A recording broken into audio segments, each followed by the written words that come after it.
It was December 7, 1941, when Imperial Japan deliberately attacked the United States at infamous Pearl Harbor. Consequently, this caused tremendous tension between the Japanese and American population.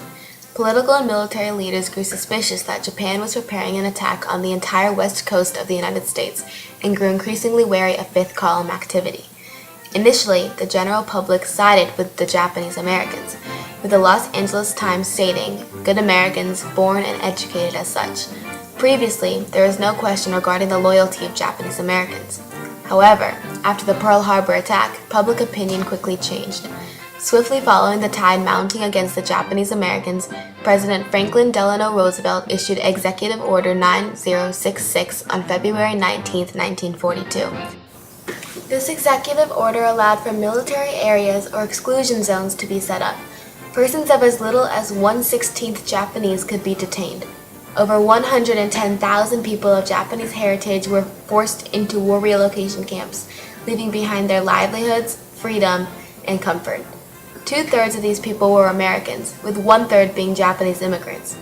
Despite U.S. reasoning behind the Japanese internment as an act of national safety and security in a time of war, there were undeniable racial prejudices that drove the internment as well. Lieutenant General John DeWitt told newspapers that a Jap's a Jap. This time, the Los Angeles Times was not as kind to the Japanese population, stating that a viper is nonetheless a viper wherever the egg is hatched. Although the U.S. was at war with Germany and Italy as well, they were not detained to the colossal scale that the Japanese were. This is due in part to the distinctive Japanese appearance as well as the mass hysteria that followed Pearl Harbor.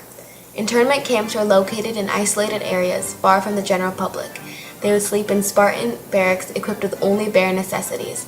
Surrounding these camps were barbed wire fences with armed guards patrolling the grounds. They were forced to wait in lines to use the toilet, shower, and eat due to the overpopulation of these camps. Despite these terrible injustices they faced, the majority of interned people obeyed all U.S. laws peacefully. In fact, numerous prisoners in internment camps volunteered to fight in World War II. These Japanese-American men formed the 442nd Regimental Combat Team drafted straight from the internment camps and ultimately became the most decorated combat unit in the U.S. military. Eventually, America recognized the mistake that was made. On January 2, 1945, the Executive Order 9066 was finally repealed. It wasn't until 1980, when President Jimmy Carter was in office, however, that reparations were paid to the victims of the internment. $20,000 were given to each victim. Later, in 1988, President Ronald Reagan officially apologized on behalf of the federal government and stated that Japanese internment started due to race prejudice, war hysteria, and a failure of political leadership. The anxiety Americans felt during this time of war towards the Japanese is understandable, but in no way does that make it justifiable.